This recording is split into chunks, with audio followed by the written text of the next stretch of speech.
El día de hoy vamos a tocar, es un programa muy especial no solo para la región Ancash, sino para todo el Perú, que estoy segura se van a identificar con estos casos que vamos a detallar en el programa. El día 30 de noviembre del 2020, el gobernador regional de Ancash, Juan Carlos Morillo, quien fue elegido democráticamente por el voto popular, terminó preso, en prisión, por dos motivos.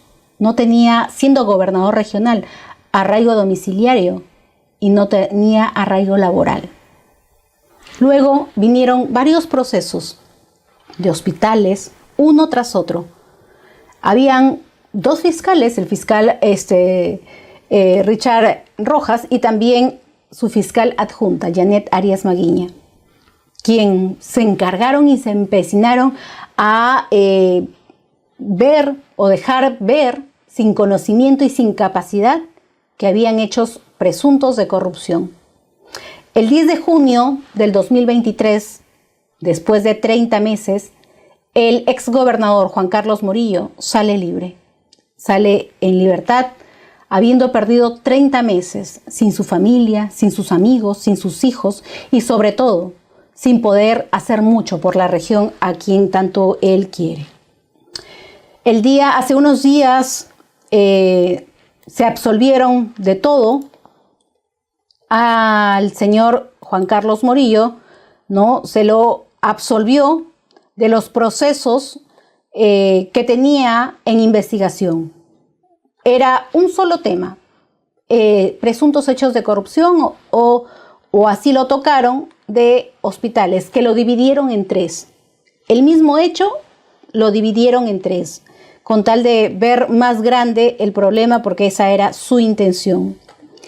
Sin embargo, ya en primera instancia lo absolvieron y ahora en segunda instancia confirmaron la sentencia de la primera instancia de que estaba absuelto de todo, hecho de todo cargo. La pregunta es, ¿quién le devuelve los 30 meses en la prisión al exgobernador Juan Carlos Morillo? ¿Quién le da una explicación? ¿Quién le dice, ¿sabes qué? Me equivoqué, tuve un error? Los dos fiscales de los que estoy hablando, la fiscal adjunta y el fiscal que estaba a cargo, tenían muchos cuestionamientos.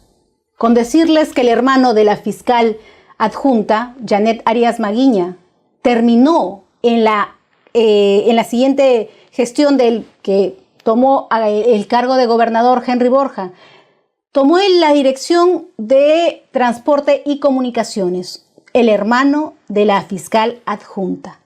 Así como ustedes lo escuchan. La fiscal que se encargó de meter a la cárcel al exgobernador, su hermano terminó, de cierta manera, beneficiándose con un cargo en la función pública en la Dirección de Transporte y Comunicaciones. ¿Qué nos dice eso? El mismo juez que lo sentenció o que estaba a cargo de darle la prisión preventiva, hoy dice, no hay hechos probatorios, no hay corrupción y lo absuelve de todo. Hoy acepta que se equivocó. ¿Por qué? Porque hubo un cambio o una reorganización de otros jueces y de otras personas ya del Ministerio Público encargadas. Tuvo que decir, me equivoqué. Su equivocación, su error, llevó a un hombre prácticamente que hoy la justicia lo dice, inocente, a estar 30 meses privado de su libertad. Esta historia o este hecho que vamos a presentar y vamos a narrar durante el programa es un hecho que viene sucediendo no solamente en la región Ancash, sino en todo el país. Yo creo en la justicia, o quisiera creer. Yo quiero creer que todavía tenemos equilibrio de poderes. Ustedes han visto cómo hemos defendido al Ministerio Público. Hoy en día, con buenos fiscales, creo yo, y lo digo justamente por la fiscal Delia Espinosa, que sé que está haciendo un buen trabajo, y otros fiscales. Pero si quieren limpiar bien la casa, háganlo con todo.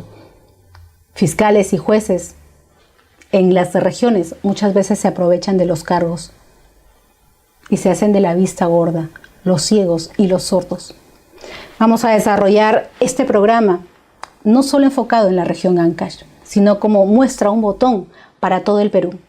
Bien, y como seguimos contando esta dramática historia, porque hay 30 meses de un ser humano, más allá de ser político, de haber sido gobernador regional de Ancash, que nadie le devuelve. Queremos limpiar el tema judicial o este sistema tan burocrático y a veces tan perverso de la justicia. Empecemos primero por hacer una limpieza total de los jueces, fiscales, que aparentemente tienen errores, equivocaciones y que nadie le puede responder el día de hoy al ex gobernador Juan Carlos Morillo. ¿Quién le devuelve los 30 meses que pasó en la cárcel? Estamos en este momento con el doctor Roberto Su Rivadeneira, quien ha llevado el caso y quien ya en primera instancia ha obtenido buenos resultados, para que nos comente cómo va la situación y cuál es la percepción que se tiene hoy en día de este proceso de que en algún momento lo llevó a 30 meses al ex gobernador. ¿Cómo está? Buenos días, muchas gracias por esta entrevista. Mayra, muy buenos días, gracias por la invitación.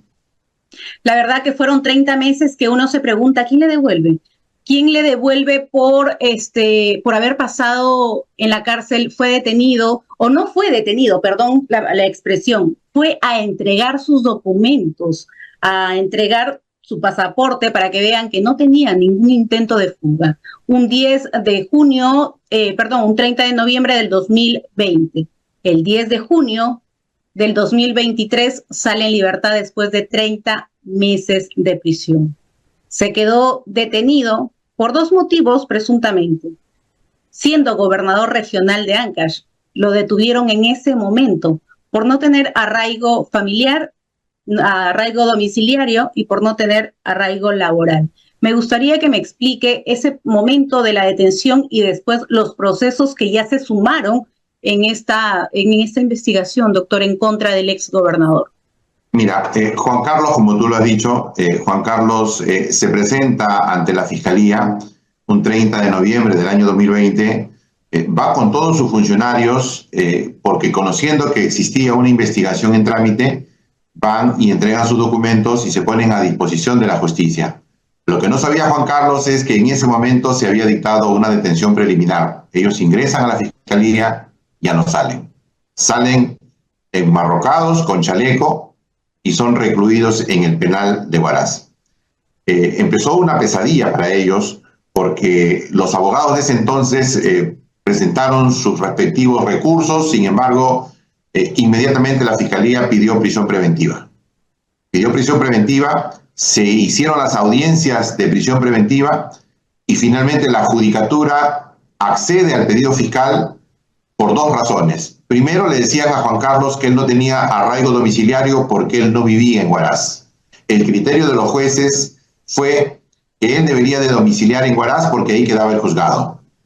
Y le dijeron que no tenía arraigo familiar porque había tenido un problema de separación con su cónyuge. Y eso era una causal de que no existía el arraigo. Y finalmente le dijeron que él era gobernador, pero como había instrumentalizado el cargo de gobernador para corromperse, entonces no tenía arraigo laboral. Es decir, arrasaron con la presunción de inocencia porque una investigación que estaba empezando, ya ellos daban por hecho de que la corrupción había existido y por lo tanto había instrumentalizado el cargo de gobernador.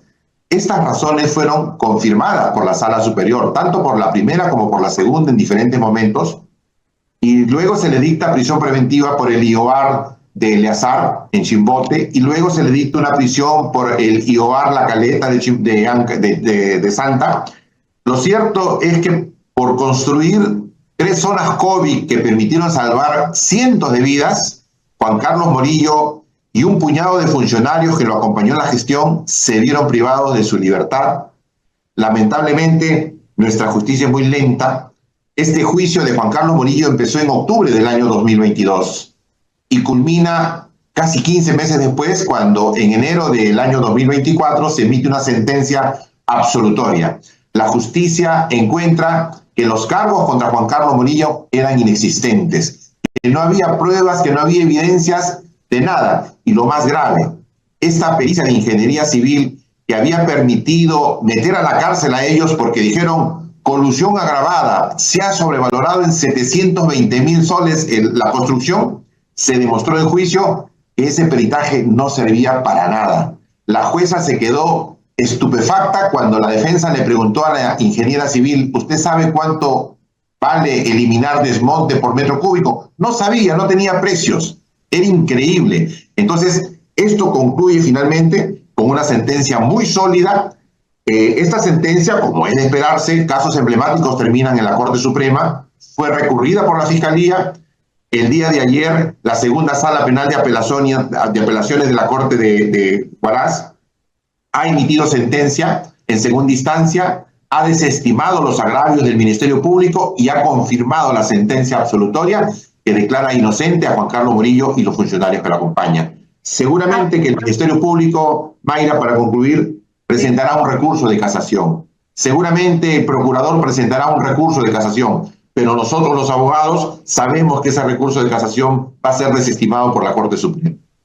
Yo quiero entender que esto llegó a una conclusión de unos procesos que al final eran uno solo, que fueron prácticamente divididos buscando, de cierta manera, una culpabilidad que no veían, que no tenían, porque no sabían, porque no tenían conocimiento, porque prácticamente se empecinaron en tener en prisión al ex gobernador Juan Carlos Murillo. Pero yo quiero saber quiénes fueron los fiscales que en su momento actuaron de esa manera y estuvieron en el caso del señor Juan Carlos Murillo, por favor. Mira, el fiscal que finalmente se queda con el caso es el fiscal Ascón, Robert Ascón. Antes hubo otros fiscales que colaboraron con él. Este fiscal es traído para formar un equipo especial, un símil del equipo especial que existe en Lima, formaron en todas las cortes en realidad. Y en Huaraz trajeron este fiscal de una provincia de Ancash, lo pusieron al frente con la orden de pedir prisión preventiva.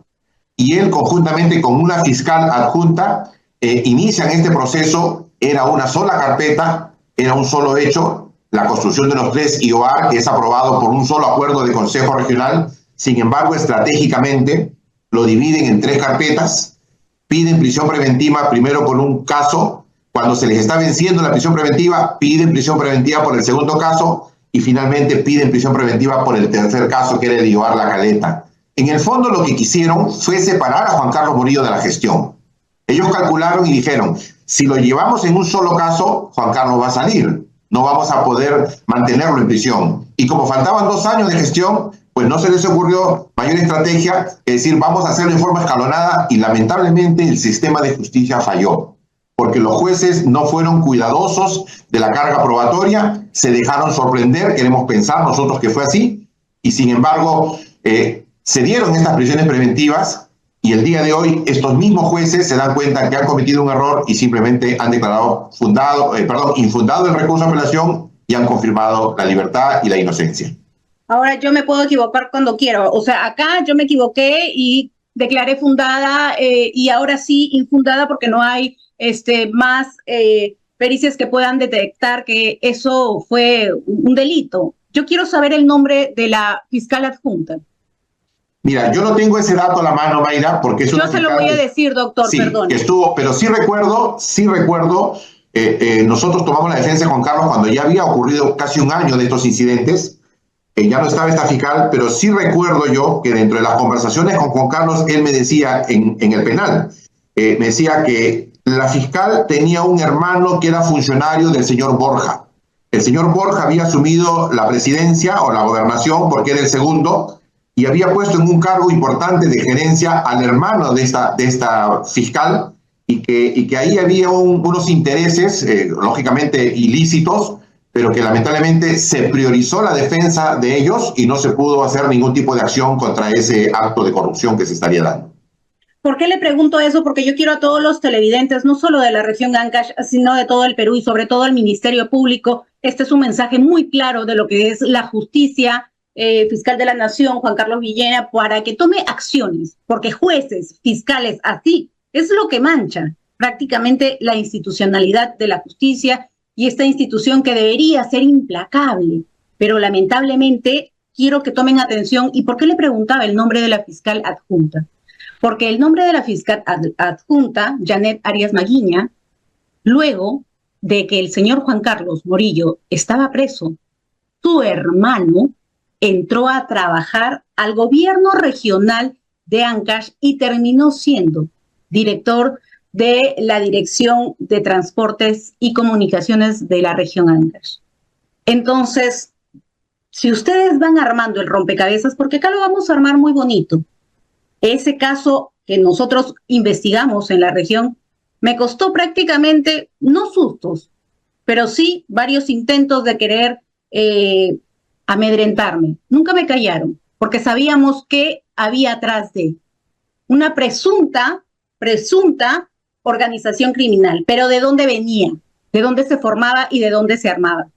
Entonces, es muy importante que estos nombres no se olviden, porque luego vamos a sacar algunos audios, algunas conversaciones donde se toca directamente estos nombres y cuál había sido el beneficio que habían tenido por, de cierta manera, meter preso al exgobernador.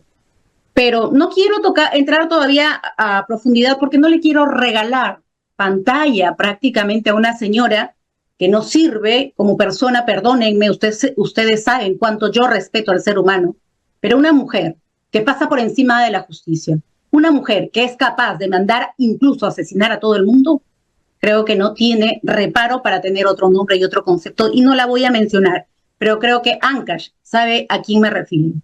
Entonces, esto es muy importante porque ¿quién le devuelve ahora al señor Juan Carlos Morillo, quien de manera, el doctor tiene otra manera de ver las cosas, que de repente se equivocaron? Yo no creo en la equivocación, doctor, con todo el respeto.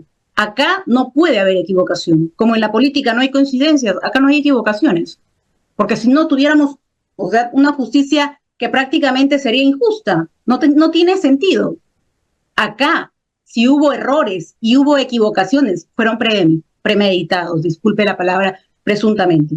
Yo presumo que podría haber sido así, porque no te puedes equivocar para encerrar por 30 meses justo todo el tiempo, o más de todo el tiempo que le quedaba de gestión del periodo al señor Juan Carlos Morillo. Ya dio prácticamente por infundada esta investigación. ¿Qué es lo que sigue, doctor, después de estos hechos? Mayra, el caso Juan Carlos Morillo es un caso emblemático para Ancash, pero el caso Juan Carlos Morillo es un caso que se repite en todas las regiones del Perú. Estamos en un país donde el sistema de justicia está judicializando la política, está sirviendo de instrumento. El que pierde las elecciones ya no tiene que prepararse para la siguiente elección, sino toma el poder con una prisión preventiva, retiran a la autoridad electa, retiran al segundo hasta que logran a una persona con la que pueda trabajar, y eso encierra actos de corrupción de grupos de poder económico que están financiando estos encarcelamientos y estas persecuciones. Eso ha ocurrido en varias regiones. El criterio de decir, usted ha instrumentalizado el cargo de gobernador o de alcalde y por lo tanto no tiene arraigo laboral, se lo han aplicado a muchas autoridades y las han metido a la cárcel. Y la Corte Suprema, frente a eso, ha dicho amén. Cuando suben los recursos de casación por las prisiones preventivas a la Corte Suprema te declara inadmisible el recurso, no se pronuncia sobre el fondo y se lava las manos. ¿Por qué? Porque existe pues en el sistema de justicia con este tema de los cuellos blancos. Los jueces supremos están comprometidos con el señor Inostroza Pariachi, muchos de ellos bajan la cabeza y no quieren que venga, y por eso que encontramos que tanto desde la Fiscalía de la Nación como desde la Corte Suprema existe mano blanda para estos jueces que se exceden. Claro, no solamente es un exceso, sino puede haber actos de corrupción de por medio. Entonces, esto es algo que ustedes como periodistas lo vienen denunciando en diferentes medios, y eso está bien, porque la población tiene que entender que ya no es importante ir a votar. La democracia, que es el elegir su autoridad, está siendo puesta de lado por un grupete de personas que acceden al poder de manera violenta bajo un ropaje jurídico de un supuesto delito y de una prisión preventiva. Y esto es algo muy delicado. Y usted lo acaba de mencionar y lo acaba de decir tal y cual. Para que esta organización criminal logre su objetivo, se necesita de una justicia ciega, se necesita de un ministerio público blando, o que prácticamente también forme parte de ello, doctor. Porque es más que claro y evidente que tuvieron una intención muy clara de sacar del cargo al señor Juan Carlos Murillo, porque no le era a muchos grupos de poder y de intereses, no le era favorable o no le era conveniente, porque no entraba quizá a su juego, porque no accedía a lo que ellos pedían, porque la corrupción está enquistada a nivel nacional. Y de cierta manera hay muchos gobernadores regionales que cometen actos de corrupción, pero hay otros a quien se les criminaliza el acto público, justamente aprovechándose de esta criminalización y de esta corrupción que tenemos en el país. Y si acá cometieron actos de corrupción, como usted muy bien lo señala, porque no hay otro motivo, otra forma de ver las cosas, ¿qué pasó con el Ministerio Público, con los jueces, con los fiscales? ¿Se hicieron los ciegos? ¿Fueron ineficientes, incapaces, que no pudieron darse cuenta? Porque se necesita del Ministerio Público para poder terminar de armar esta operación de sacar al señor Juan Carlos Murillo, o simplemente formaron parte de esa presunta organización, doctor. Mira, Juan Carlos, yo no he podido conversar personalmente con él, está viajando a Lima, se ha gestionado los permisos, porque él tiene que comunicar al juzgado sus traslados, pero siempre dijimos que al culminar su proceso, él tenía que tomar decisiones personales. Yo lo puedo orientar desde el punto de vista jurídico, él es un político, tiene dos procesos todavía, tiene el caso Ioar La Caleta y Eleazar Guzmán Barrón, que son un espejo de este proceso, son iguales, los mismos hechos, los mismos proveedores en el caso de equipamiento. Quiero terminar con la misma conclusión, perdón que le corte. Tendría que terminar con la misma decisión. El sistema de justicia no puede tener dos fallos distintos frente a los mismos hechos, ¿no es cierto? Esperemos que esos procesos sean más céleres, no sean tan recargados y que se puedan hacer de manera muy sumarial para que le pueda significar una economía al país en general, porque esos son costos que asume tanto en jueces, fiscales y abogados. Pero volviendo a Juan Carlos no solamente le hicieron pues estos 3 procesos, Juan Carlos tiene una veintena de investigaciones, ¿no? Muchas de ellas ya se han archivado y hay otras que están en trámite y todas han tenido la motivación. Todas empezaron una tras otra, ¿no? Que era, incluso en las audiencias de prisión, en las audiencias de juicio oral, la fiscalía decía, el señor tiene, por decir, 24 investigaciones. Claro, 24 carpetas que ellos le abrían injustamente, ¿no? Y lo presentaban como que fuera un convicto con 24 sentencias condenatorias. Todas esas se están archivando, ¿no? Algunas quedan todavía, pero el camino es difícil. Y te comento como una anécdota, Mayra, porque es bueno que la población escuche y sepa. En la audiencia de apelación, todos los acusados tienen derecho a decir su última palabra. Y uno de los acusados es un joven que tiene 35 años, que tenía 32, 33, y lo metieron a la cárcel, y estuvo escondido después. Y este señor, que es un ingeniero, un profesional, que tiene estudios de maestría, termina diciéndole a los jueces que le está taxeando, porque nadie le quiere dar trabajo porque él ha tenido una prisión. O sea, esa es una realidad al que un profesional que va a prestar sus servicios en época de pandemia, cuando todos se escondían, estos señores fueron a trabajar. Y mire usted, ¿cómo es posible que una persona pueda ser perjudicada de esta manera por un sistema de justicia abusivo? Realmente es para ponernos a reflexionar y poner en conocimiento de la Junta Nacional de Justicia este caso, para que ellos revisen y evalúen cómo se han dado estos excesos, estos abusos y cómo se ha violentado la interpretación de las normas para justificar injustas prisiones preventivas. No podemos seguir en un país donde la justicia prácticamente muchas veces se hacen los ciegos, muchas veces actúan de manera equivocada, errónea, o muchas veces forman parte de presuntas organizaciones. Lo hemos visto en diferentes casos, señores, en diferentes casos, y se viene destapando cada día más y más. La justicia debería ser implacable para todos por igual. No debería ser comprada, no debería ser tocada ni manchada de esa manera. Así que al doctor Juan Carlos Villena, el Ministerio Público, tiene mucho que responder, porque fiscales de la región Ancash prácticamente en su momento hicieron lo que quisieron. Y eso toda la región lo sabe. Yo no creo que por estar en una región estén separados del Perú. No podemos prácticamente separar a un país porque todo se centraliza los temas y los casos acá en Lima. Las diferentes regiones del país también tiene muchísimos casos de injusticia, como la que estamos mostrando el día de hoy. ¿Y por qué estoy mostrando el día de hoy? Porque vamos a llegar a tejer este rompecabezas que al final vienen de esferas un poco más grandes y que han venido de cierta manera protegiendo.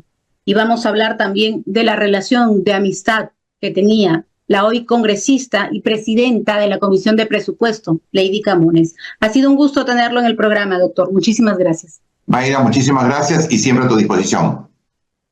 Muchas gracias.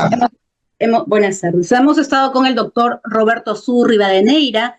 Él es abogado del ex gobernador Juan Carlos Morillo. Y la verdad que lo que sucedió en la región Ancash tiene que ser el ejemplo para que no vuelva a suceder más. Soy la primera en denunciar los hechos de corrupción y lo voy a seguir haciendo. Fui hasta La Pampa, Madre de Dios, que es un reportaje que el día de mañana está saliendo. Vamos a sacar ese reportaje para enseñarle al presidente del Congreso, porque lo debe conocer muy bien, a la Comisión de Fiscalización que está trabajando muy bien y al Perú entero, como en esa zona lo único que encontramos son prostíbulos en toda la pista, vendiendo insumos para la minería ilegal y cómo han podido deforestar la Amazonía peruana en plena Panamericana, señores. Eso se lo vamos a mostrar al Perú entero para que vean cómo está la corrupción, cómo los policías se hacen los ciegos cuando quieren. ¿Dónde está la justicia? ¿Dónde está la fiscalización? ¿Dónde están los entes fiscalizadores? Eso después de la pausa comercial. Vamos a seguir hablando sobre este caso, porque es un caso emblemático, como dijo el doctor, pero es un caso que no solo pasó en la región Ancash, sino que sé que varias regiones y varias personas han pasado por lo mismo.